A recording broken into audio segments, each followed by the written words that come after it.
Yes, bless. Let me wind this one up.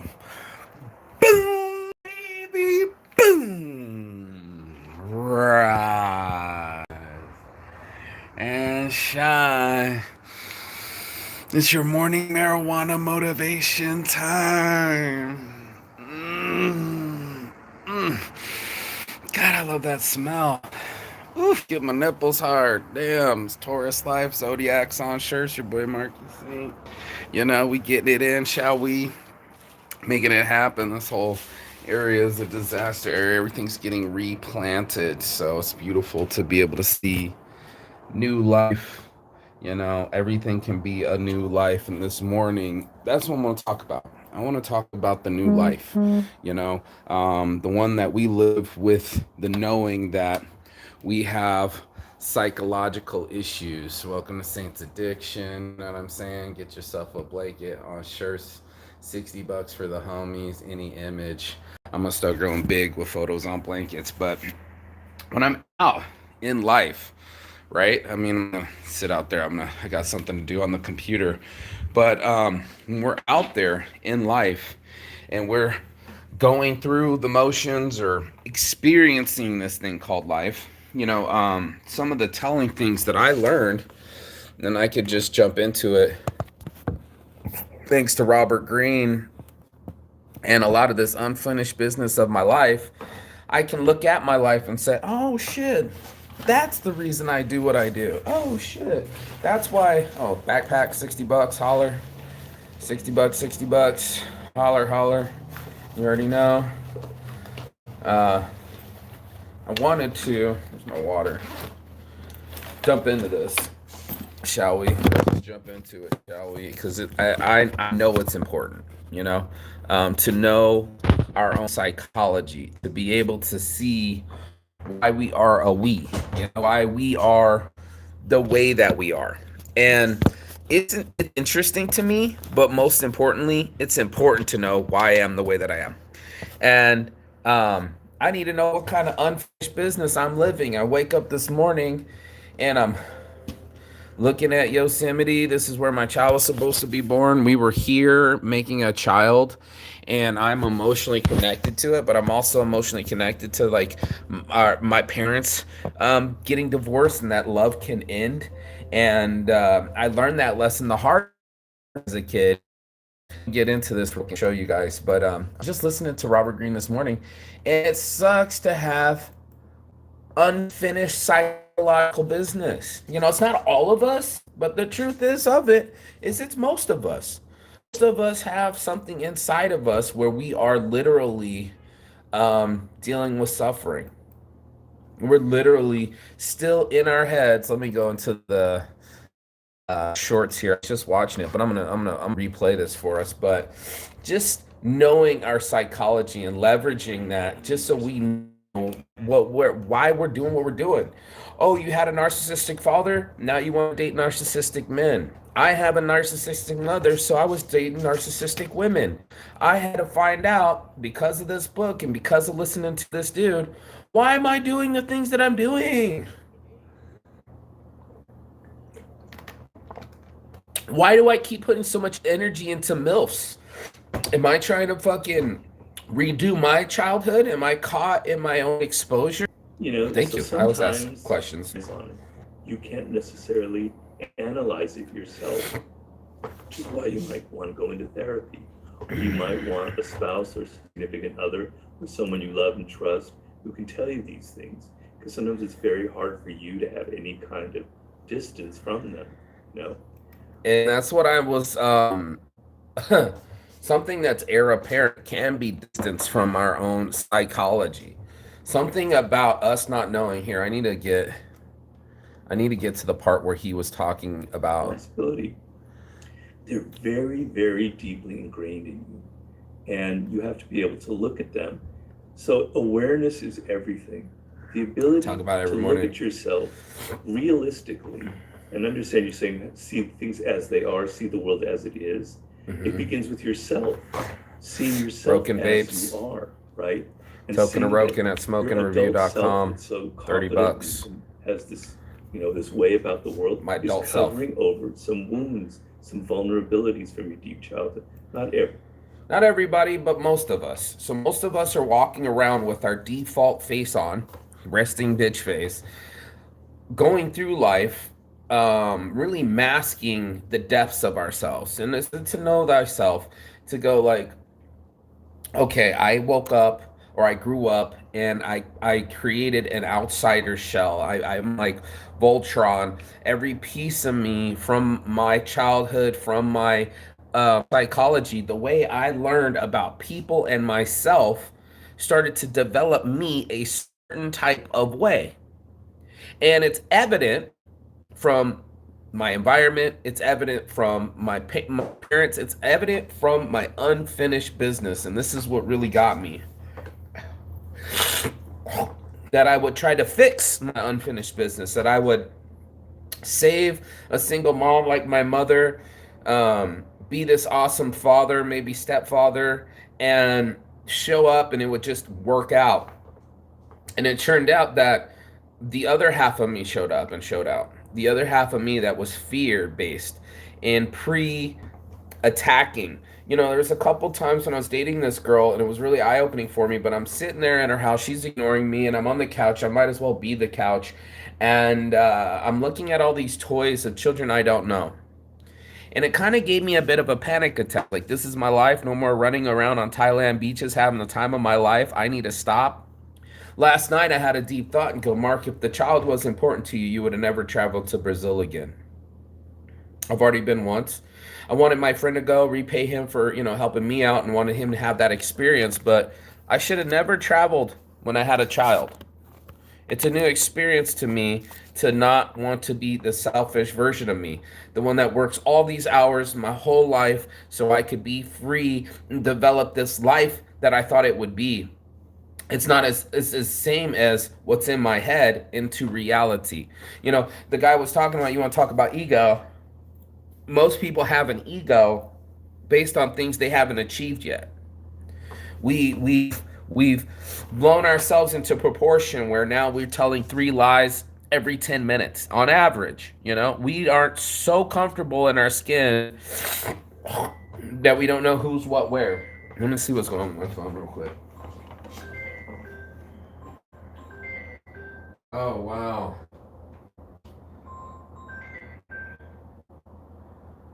Spiritual mentor. Yo, bro. I'm on my live. Do you want to talk? You're on your live? Yeah, I'm live on YouTube, bro. Talking about psychology and people and. Wow, how exciting is that? You already know, bro. You already know. Yeah, just going deep. I don't know if you even watched any of the Robert Greene stuff that I've been sending you. Of course I have, yes. Yes, bro. And I just going deep about talking about psychology and unfinished business and us dating our unfinished business. Right. Yeah, and how most of us walk around with the facade and we walk around with this face of like we got heirs and we're all put together. This is our ego-based version, and then lo and behold, inside of us there's like these a whole nother character that most people never get to see. And if we ever become vulnerable or take the mask off, we can definitely see it and express it. Yeah. Well, that's what they mean when they say die daily to the self. Die daily? Die daily. And there's a scripture that says, die daily to the self, meaning that ego, that false self, die daily to that. Because the more you die to that, the more what comes alive is your true nature. The more we die to the false self, the truth of who we are reveals, starts to show up. Yeah, but then we're scared, right? Like, this is then we're scared. This is the shell that we created to protect ourselves. Is going to leave this shield on all day into adulthood, the world, and then you're like, oh, I'm not that way. You know what I mean? Right. Well, the world, this third dimensional world, that is necessary for the survival in this third dimensional world, because the third dimensional world is not real. And so we live with our unreal self in the third dimensional world, which is not real either. And as we awaken to the fourth dimension, then the truth of who we are starts to show up. But that false sense of self, that ego serves a purpose in this third dimensional world, because that's the game that the third dimensional world is playing.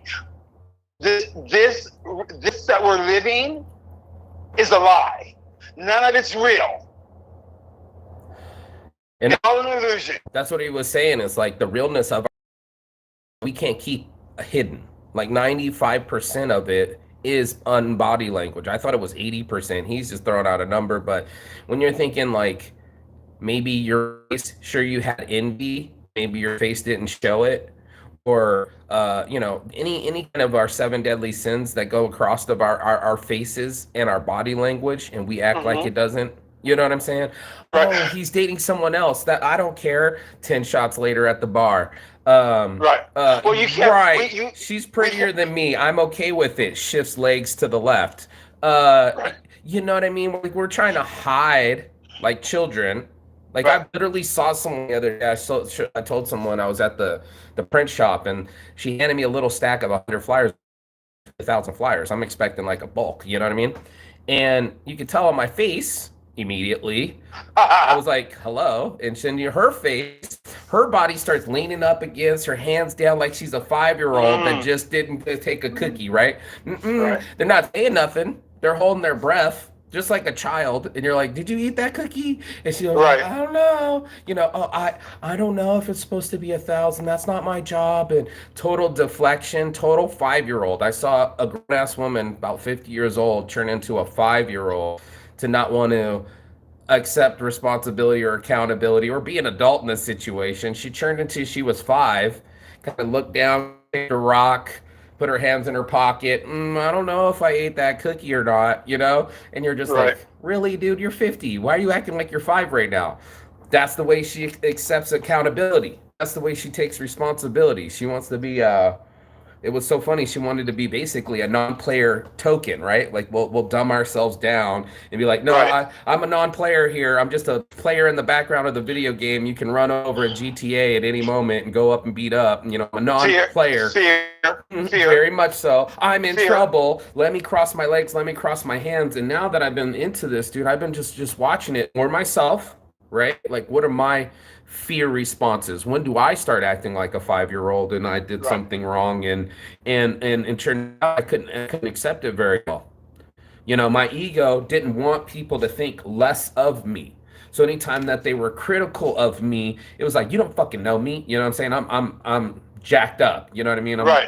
I went way past emotional regulation. I went way past my normal response rate, in finding that in my narcissistic snap, my level of narcissism was like, this is bothering me. This is the way that I feel. And little did I hold what they felt or any of their body language, all that information, all that extra stuff just shut off, and I just stopped cognating.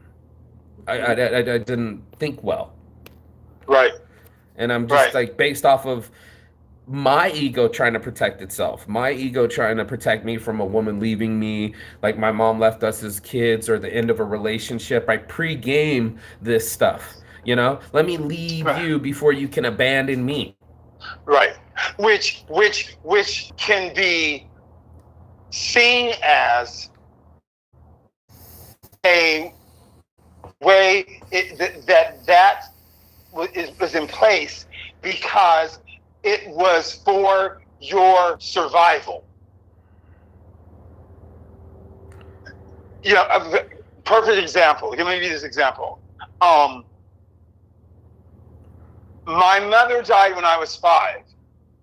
And from that, as I came to realize that I had getting close to people, getting really, really, really close to people difficult for me. And it's difficult for me because the person who I was the closest to, who birthed me in my formative years, left me forever. Now, that feeling that I had, that energy of not being able to get close to people, it was there to protect me from a perceived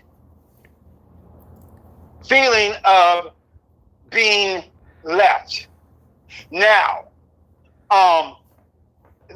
that worked and served its purpose until I arrived at a place where I could understand that was no longer had to be a concern of mine, that love could never leave me, and that all is love, and that even my mother never, ever left me. The form did. She did not. But the form did. She did not. Love never leaves us. Love never leaves us. Where would it go? If it's everywhere, how could love leave? And that's what she was saying. The lady was saying that tough love doesn't work. People need love, and understanding and caring will always be the more powerful force in the situation than over force or someone that's trying to force something. No matter the amount of force, love and understanding is the thing that gets them there. You know, not cattle prod, not a whip, not a, you know what I'm saying? Like all this force scenarios to get this like horse to move, right? For me, I don't adhere or honor or call or name it tough love. I don't believe there's a tough love. Love is just love. It's not tough love. It's love.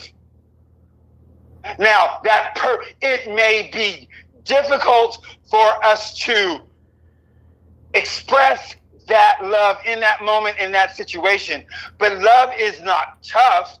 Love is gentle. Love is kind. Love is compassionate. It isn't tough.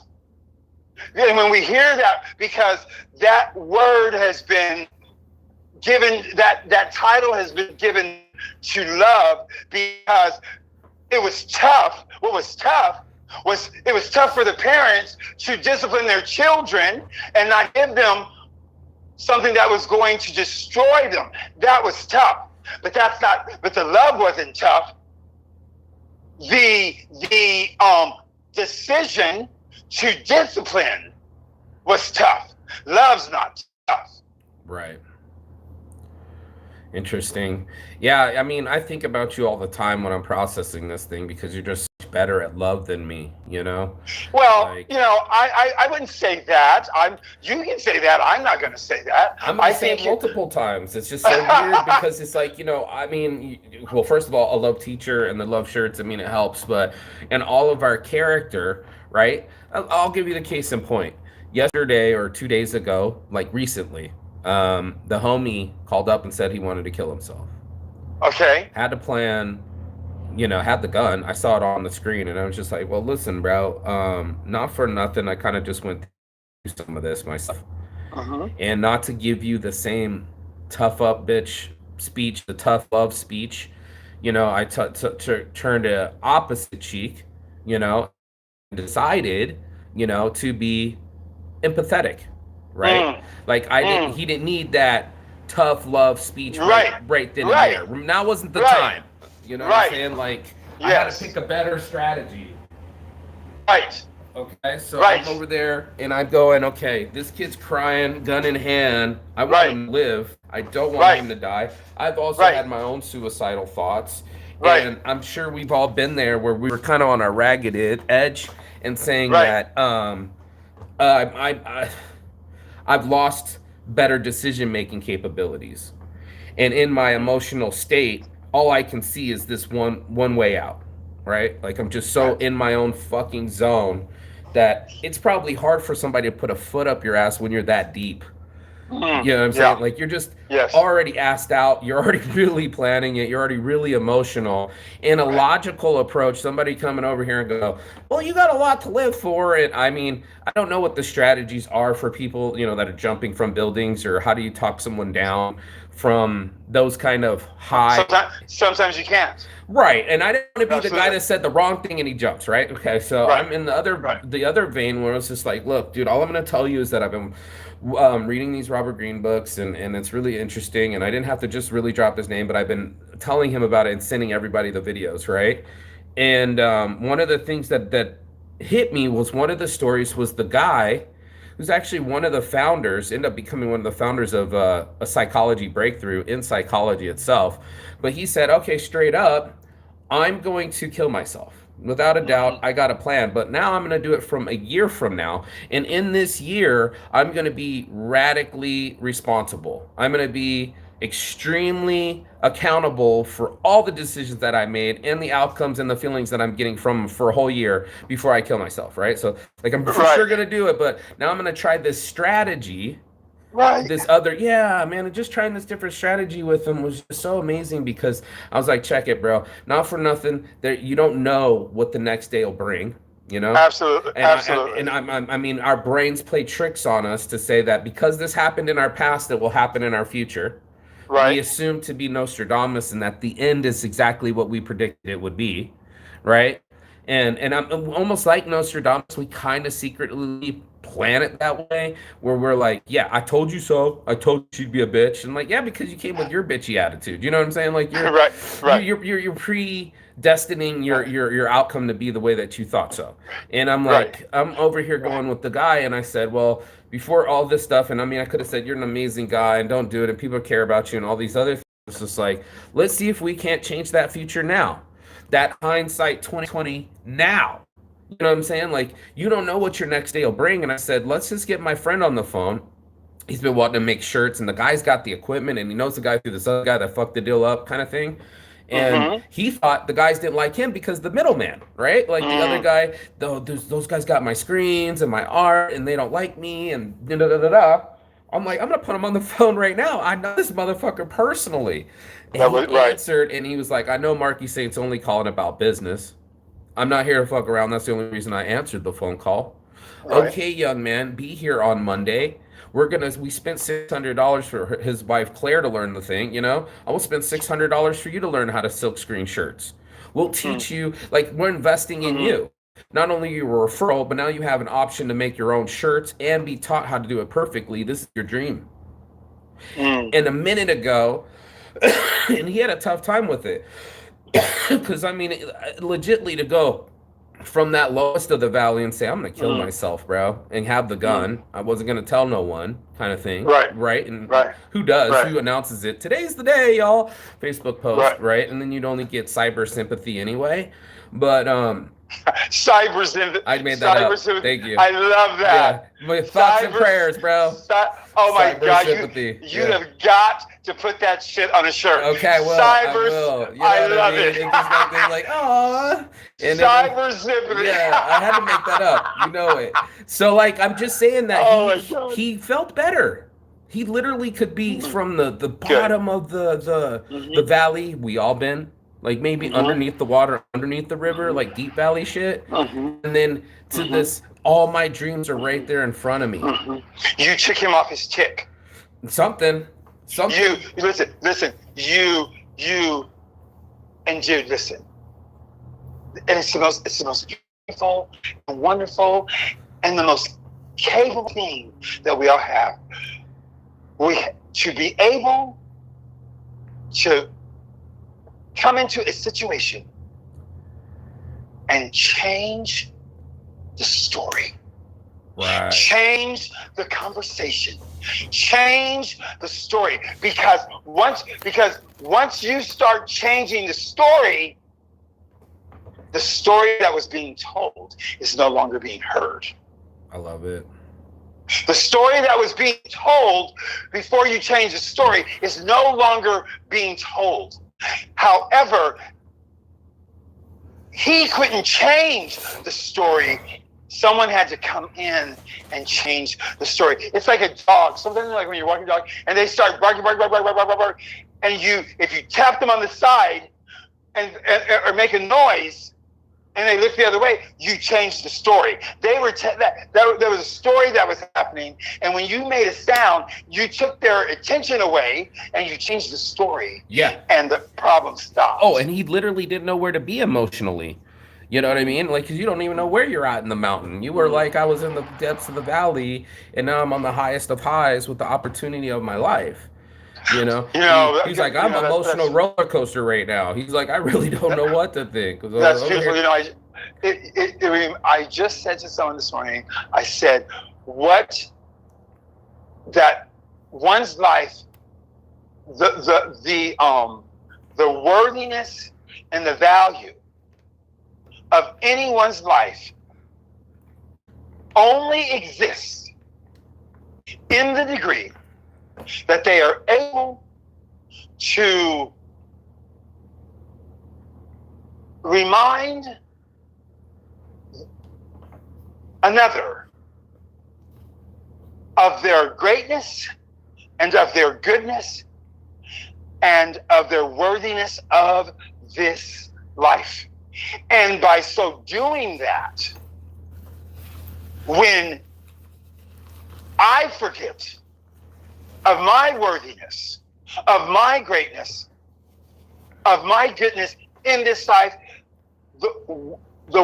someone who I reminded will too remind me. And see, the thing of this journey is, I say it like this, we have forgotten what we were taught in kindergarten, to hold each other's hands. We have stopped holding each other's hands, and I mean that in a way of, we are here to remind each other, to inspire each other, to uplift each other, to support each other, to encourage each other, to cheer for each other. That is your brother. That is your sister. That is yourself. And when you do it for another, you do it for yourself. And when you do it for yourself, you do it for all. And people don't understand that what I need from you, what you need from me, all that you need from me is for me to see your greatness, your goodness, and your worthiness. And if you can't see it, to remind you that it's there. That's all we need of each other. Because then what happens is we begin to believe that. And because we begin to believe that, we begin to receive that and perceive that and conceive that. I'm with it, because it was like that angle, right? That one angle change from I'm gonna come with this tough love to I'm gonna come with this understanding. Yeah, bro, I've been there. It's not just you, like, bro, you're not just the lightning rod. Not everything you touch fucks up everything. Sure, you feel like a shit magnet right now, but it's not just you. These other situations, your father being sick, and you got to be back at the house, and now the wife's kicking him out. These kind of situations, you are personalizing to you like a tough love, and like a logistically person explaining that, like, these things aren't you. Was more of, now I've been there, where you try to stay someplace, and now that your energy's there, it's changed and it's caused a ripple, and everything was comfortable before you got there, and because your new energy and change is there, things have changed. But also, it was the approach that changed, bro. It was that been there, let's see if we can't fix this topic right now. Let me get on a 3-way call with someone, you know what I'm saying? And fix a topic. Let's get realistic about what you really need. Because then he's talking to me and his heart's bleeding, but it's like between the lines, what he's really saying is like, I got to get out of here. I need change. I need an opportunity, you know, between the words. Like he wasn't obviously being eloquent. He was just like, I'm going to kill myself. I got problems, you know, and everybody hates me. And I went from to, yeah, not everybody hates you, bro. I know it feels like that. You know what I mean? I'm with that. Been there too. You know, the best thing the topic is kind of get your energy out of there. You know, get your energy the fuck out of there. You're supposed to be out there living your dream anyway. You're supposed to be in between these things and to get somebody to kind of reflect you on that energy. You know, like this guy, you know, Robert Greene again, redirecting that energy. Really successful people being able to say, I'm not just jealous. I'm not, you know, angry. I'm redirecting this. Let me start a nonprofit organization instead of going around yelling from the couch. Being a Monday quarterback, right? You know what I'm saying? The engagement of this and saying, I am now the type of person that approaches people from a conscious way. I am the type of person that I see the human in you and me. You know, it was like a whole eye-opening experience. Like, I didn't want to be talked to that way. I kind of, like, you know, with my uncle, like, I didn't need a tough love speech right now. When he's like, well, I got no sympathy, and hung up the phone on me, right? You know, it was like, sympathy don't live here any longer, right? Click. And I realized that was what I'm either approaching with fear, right? Oh my God, you're really going to kill yourself? Let's raise it up all the way up the flagpole. Or I'm going to approach it with love and understanding and be like, yeah, bitch, been there. Same bitch. What you did, listen, I mean, as I can tell Brian, I said, you know what? Life is really simple. I said, because life is simple, truth is simple. And because truth is simple, whatever you need to say should be simple too. This is what you did. You came in the name of love. Did you hear that? Came in the name of love. You came. You came where he was. And your intention for going where he was. You came in the name of love. And when we come in the name of love, and I suggest to people, wherever you're going, come in the name of love. Because when you start doing this consciously, you are in a vibration and a frequency that is the greatest and never fails.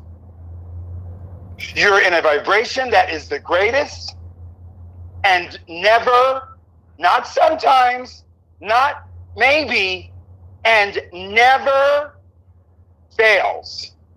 When we come in the name of love. I come in the name of love.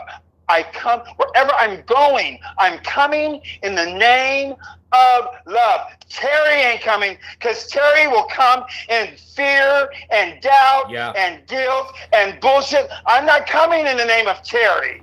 I'm coming in the name of love. And that's why you're so much better at it than me. I mean, you're already kind of prepared to say it, preach it, repeat it. You know, the other kid showed up. He was so scared. I was so in fear, and I end up with the results that I already kind of knew.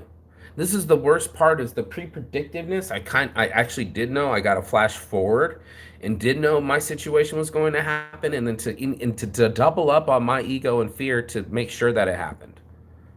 Do you know what I mean? To reinforce this horrible outcome, I couldn't stop myself from becoming my own worst enemy. Seriously. And I mean, someone's got to be serious about it, because obviously it's happening to this kid. It's happening to anybody. All the suicide rates are up. We're all narcissistic, especially in this time and age. Is all from our perspective, our feelings, and what's driving us. And you might not even know who's driving the bus. You might not even know that it was a childhood foe or something that you learned. Like you did. Like, people can leave me. Loved ones can disappear. I'm 5 years old. This is a reality. And especially from 5 to 10, basically 5 and 6. By then they said we've already set up our psychological behavior. We've already set up this weird. It's like they talk about a Right. house built by an 8-year-old. You know what I'm saying? Like it's a house built by an 8-year-old. You know, like Right. it works. It's kind of functioning for their emotional structure. Is still weak. You know what I'm saying? Like it's still Right. basic as fuck. And Right. and we got our limbic system, we got our fear pumping in us, we got our lizard brain taking over. All of a sudden, if Right. we're in that man, a monkey showing up, one Right. without words, one that hits and throws bananas and jumps around and acts a fool. You know, Right. inside of us is a primitive being. You know, that's what he's talking about. I mean, most of us walk around with the airs like we got this monkey under control. Shit, go to a fucking football game, man. You got about fucking by the end of first quarter, we're seeing a lot of monkeys out of control. Oh, Go listen, to a bachelorette party, we're seeing a lot of monkeys out of control. You know what I'm saying? listen, Like we just kind go of to the grocery store. Go anywhere. Anywhere, It's, people it's control. everywhere. Polished monkeys, you know. So I'm just looking at it with was like, you know, there's a real to it, and getting to that makes it more real. Getting to that fact and going, you know, I've made that to a reference to my ex, and I said it's like kind of like arguing with myself. You know what I mean? I'm almost doubling down on stupidity. I can tell when I'm going to turn my shoulder. I'm going to tell when I'm like, you know, not going to give any more effort. I can tell when I'm going to sandbag. I'm going to tell when I'm going to fucking, what do you call that? Self-sabotage, you know? A lot of people do that. As soon as their heart leaves the situation, all of a sudden they don't know how to do simple tasks. It's like, oh, I don't want to do the laundry. All of a sudden, I don't know where the basket is. You know, Right. you can't be bothered to find the basket because, you know, your heart's not in it.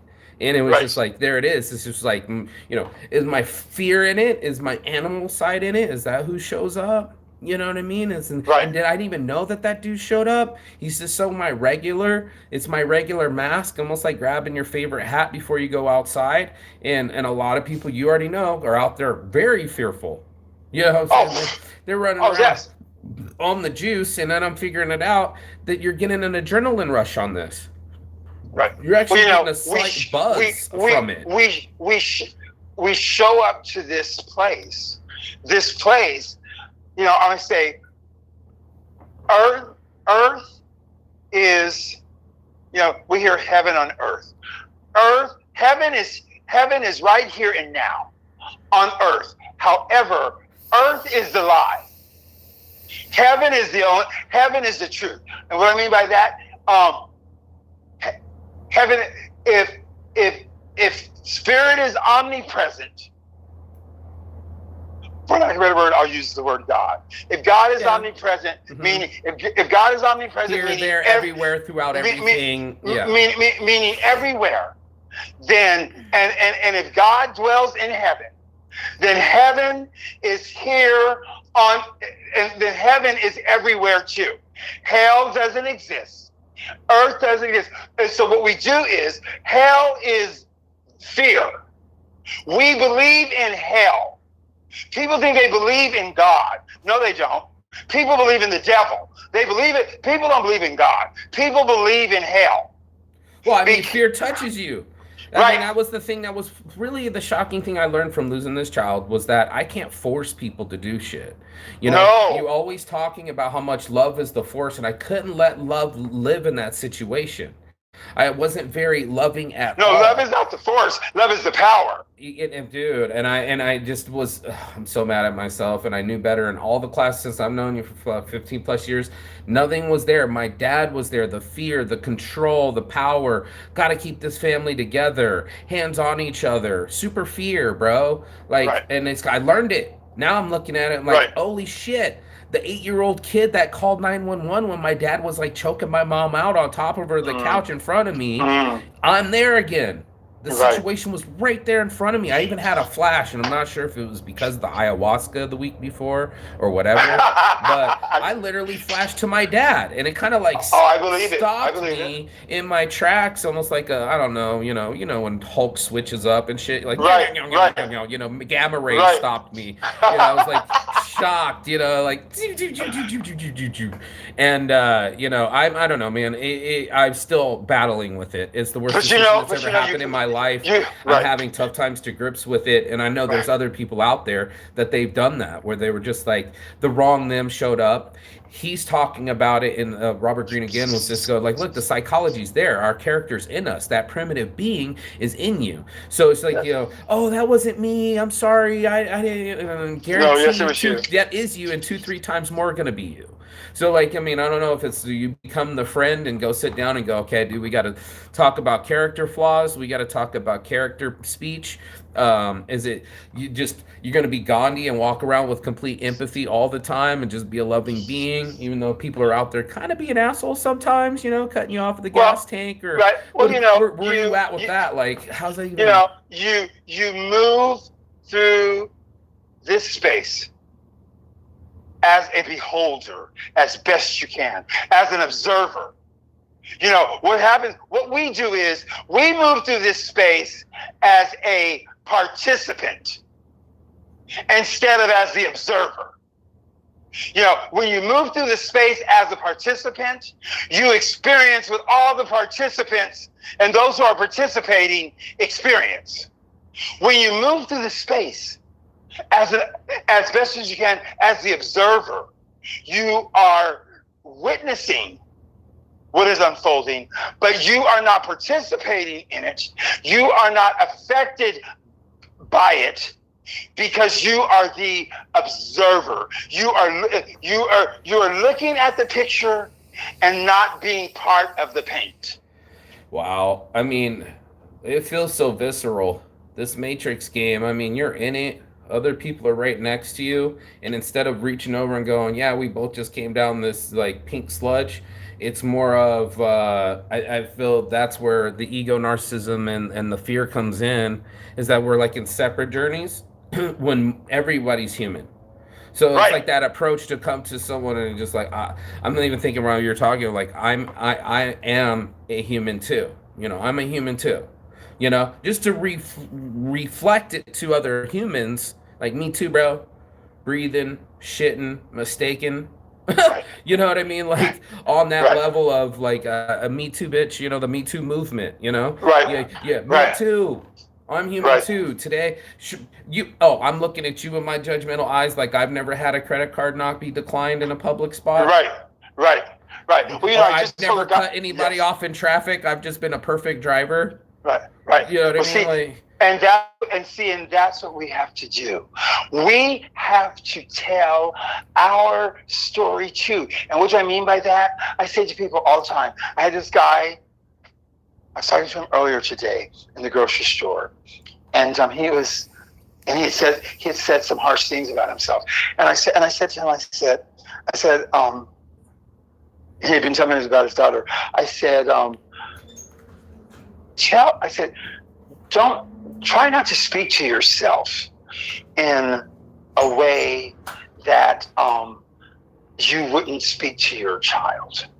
I said, tell yourself that each day, the only thing that this universe asks of me is that I do the very best that I can for this day. And that's not going to be the same every day. I told him, I said, listen, I said, I fuck up every fucking day. I said, it's just a fact. I said, but you know what though? I don't judge myself and guilt myself and murder myself and crucify myself for the fuck ups, because I know that I am having the experience that is necessary for the evolution of my soul, and that includes the fuck ups. I mean, I think that's the secret herbs and recipe and spices. That's the spice and the herb. You know, when they're talking about the secret herbs and spices, the spices is the downs. Yeah. The spices is failure. You know, I've heard it multiple times from people, but they like successful people know that failure is a part of success.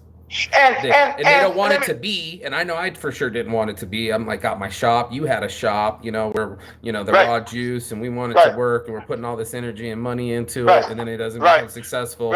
And you're like, I don't want that to happen. But like most people that have anything, I'm learning now, they want to know, what are you like after it happens. You know, who are you? Did you get back up? You know what I mean? We don't Right. want all this like, I'm a brand new, awesome, I've never had no losses. No, they'd much rather have somebody that learned from their losses. They want that Right. experience level of, yeah, after this is done, this person got back up. Right, but the human, Jazz. The human has to give everything a fucking name and a label. And I said, you know what? Who said that is failure? What is failure? Did it produce a result? Everything produces a result. Everything. So if everything produces a result, where is failure in that? If a result is produced. Now, the result may not be the result that someone desired and wanted, but that does not mean that that is a failure. A result. We call it that because we have to give every damn thing a name. Right. And by giving it a name, there's an energy to the names that we call things. Every name, it holds an energy. Just like love holds an energy, hate holds an energy, failure holds an energy. No one wants to be thought of as a failure. So when we give something that name, we've done ourselves a disservice instead of saying, that didn't work out the way that I had planned it, but it worked out the way the universe wanted it to. And that, my brother and sister and father and mother, in no book anywhere would be called a failure. If love is everywhere, where is failure? You cannot have love everywhere and failure too. You can't. You cannot have omnipresence everywhere. You can't have God everywhere and failure too. People don't get that. And so, listen, what doesn't work out the way that I wanted it to, I don't call it a failure. It didn't work out. It wasn't supposed to. Thy will be done, not mine. Thy will. Now, you don't know what thy will is. But I'll tell you what, if it didn't work out, that was thy will, not Mark's will. That was the universe's will. And you have no idea what the universe is saving you from that was coming down the road. In this situation that you're calling a failure, the universe saved you from death. But because you don't know the future, you can't see that. And you called missing your flight a failure, and an hour and a half later the plane fucking crashed and fell out of the goddamn sky. Where was the failure? The universe saved you in what you thought was a failure in missing the flight. Or you, do you see? Or you thought was your last day on Earth, like my buddy Yes, was going through. right. Hey, you know what? The plan has been abruptly changed. Right. And I guess it wasn't much of a plan because it's changed now. Listen, when your apples, grand God ego was like trying to manipulate the outcome. Listen, and you couldn't predict the weather tomorrow. Here we are. None of us could predict the weather tomorrow. Like, I mean, we try hard. We put a lot of rods in the sky and stuff, and airplanes and track it, and we got Doppler and all that good stuff, but like. Hey, the water is still water. It's not failing. Fire is still fire. Air is still air. The earth is still spinning. The sun is still shining. The trees and the grass and the flowers are still growing and blooming. Apples are still growing on apples trees, and never has one shown up on an orange tree. There's not one out there in nature. And see, we're nature. We're nature too. There's not one thing in nature that has ever failed. And it's tough for me to swallow it, because it's like I'm being judgmental to myself. I'm being judgmental to the outcome. You know, And what happens where there's hey, remember this, Mark, where there's judgment, there's no love, and where there's no love, there's suffering. Wherever there is judgment, whether that judgment is on yourself or on others or on a situation or whatever, see, failure is a judgment. Wherever there's judgment, there is no love, because love does not judge. Wherever there's judgment, there's no love. And wherever there's no love, Mark, there will always, always, always be experienced suffering.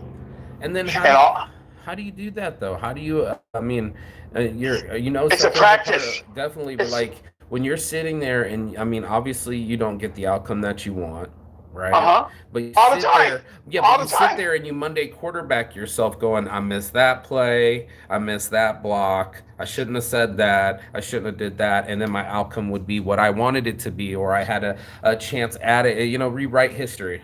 What do you say with that? Because the brain is cognating the mistakes, it's learning from it, and it's got to be getting a message and a lesson from the situation. I put all of my faith and my trust in the universe and its infinite wisdom and its infinite love.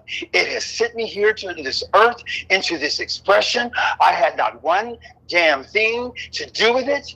And if it did that without any help from me, if here I am on this earth having this experience and I had nothing to do with it, my job, my sole job is to put my faith and my trust and my devotion into that which has sent me forth into expression. It did not send me here and forget about me. It is right here where I am, and I have got to acknowledge it and know this and align myself with it to the best of my abilities each day, each hour, each minute, each interaction, the best that I can stay in that vibration of love. He who dwelleth in the secret place of the Most High, no harm shall come nigh thee. 10,000 shall fall at thy right, and 10,000 shall fall at thy left, but it will not come nigh thee. But the key is, he that dwelleth in the secret place of the Most High. What is the secret place of the Most High? The secret place of the Most High is in the allness of love. Wow.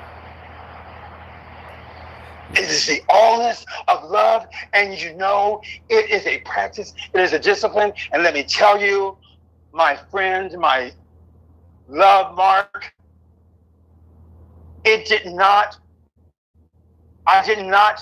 come to this overnight, and I am still coming to this as we speak.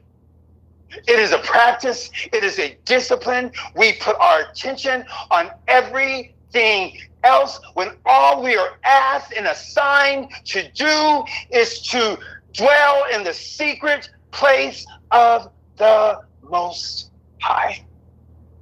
But most people think it's folly and foolish and bullshit and crap and foo-foo and blah, blah. And you know what? And every fucking one thinking that has never ever done it or tried it. And I'm going to tell you that right now.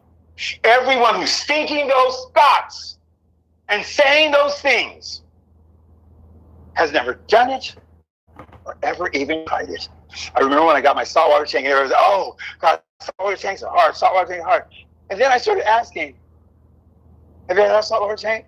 No. Everybody's telling me how difficult a saltwater tank was. Not one of them had ever had a damn saltwater tank. But you know what it is? It's just, that's how the tribe talks. And so we start speaking the tribe language. And what we fail to realize is most of the tribe language is lies and bullshit and fallacies. Right, rumor mill. Right.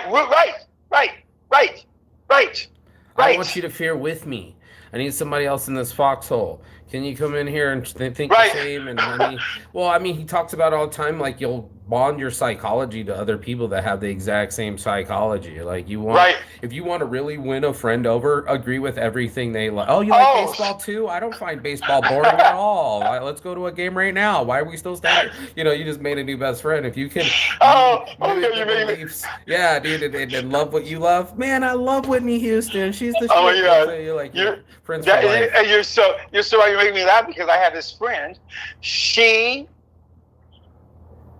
And I know this friend well, but she had this boyfriend. She fucking took on like a fucking chameleon, honey. Every fucking thing that he likes, she took that on, including Donald Trump. She took it all on. She took it all of it. And I'm sitting there and I'm thinking, and I'm looking at her and I'm thinking, I'm like, you know what? What happened to your identity? Yeah, well, what I'm thinking is, what she doesn't understand is that you can't keep that up. You can't keep that up. And then when you show him, when your truth starts to show, he's going to say, "You changed." When in truth, you changed. You changed. You stopped when lying. you met him. You stopped lying. Right. And now I got to tell the other lie to keep up with the lie. And that's what he's saying is eventually, especially micro expressionisms have no lie. There's such a flinch. They're flinch fucking fast. It's like you opened up the box and it wasn't red, it was blue, and you're expecting red. Your face will show. It's like the kid, 8-year-olds, we're always watching about to blow out the cake, and then got the frumpy face like, I didn't get what I wanted. You know, we've all seen the kid at his birthday, or been the kid going like, this ain't what I wanted, fuck you all, like that, staring down at the cake. You're like, you know, I feel like we're a bunch of kids that didn't get what we wanted. You know? Yeah. The funny thing about lying, the funny thing is, you know, I tell people this all the time. You know what? I don't know one person that has ever been able to lie to themselves. They may have told themselves the lie, but they knew the truth. Yeah. That's the cover up though. That's like the makeup. That's like the fake eyelashes. I mean, you can't wear them all the time. You know what I mean? But for reals though, you know, and then like the guy was saying, like, eventually you got to wake up next to that guy, and you're not going to wake up before him, and you're not going to rush to go put on makeup. You're not going to be able to put the lashes on the same way, you know? Like, but we are so committed to the lie, and I just wanted to acknowledge that, you know what I mean? Or the truth that we tell ourselves. So in essence, you know, I'm all wrong. I'm the shit magnet, you know, I can't help but always do wrong, and my patterns are wrong, and my outcome is wrong, therefore I'm wrong. And it was a lot of like that, instead of I am connected. We all have wronged, you know, getting on that level, not to be like a Spanish. Absolutely. What was the Spanish one where they when they got everybody? There was what was it called when everybody was like, it was a real crazy thing. The Spanish. What is it called? The Spanish conquistadors. Anyway, when they went all through the Catholic Church and saying crazy stuff. Right. What's that called? 16th century. The conquistadores. Inquisition. The Inquisition. Spanish Inquisition. You know, I mean, legit. And I mean, you're under the guise that you're doing something right. You're literally, I'm the most holy of holy, doing the most worst of worst. Right. And it's throughout all of us. So now it's like all the witches aren't floating. They're all in the river. That you know, everybody doesn't pass the dunk test. You know, we're all witches. You're all been caught talking to your pets, yourself, and you don't float. Like, you know. We're all. Hey, Mark. There's only one of us in the room. Aw. There's only one of us. There may be 7.5 billion forms on this earth, not including all of the other living things. But in truth, there's only one of us in the room. That's amazing. And we're all the same, having the same experiences at different times and in different degrees. No one gets a free pass. However, we've all got a golden ticket to this thing called life.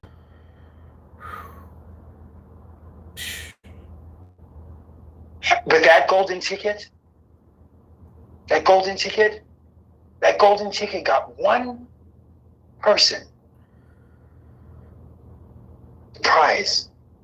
And that one person was Charlie, the most humble kid and selfless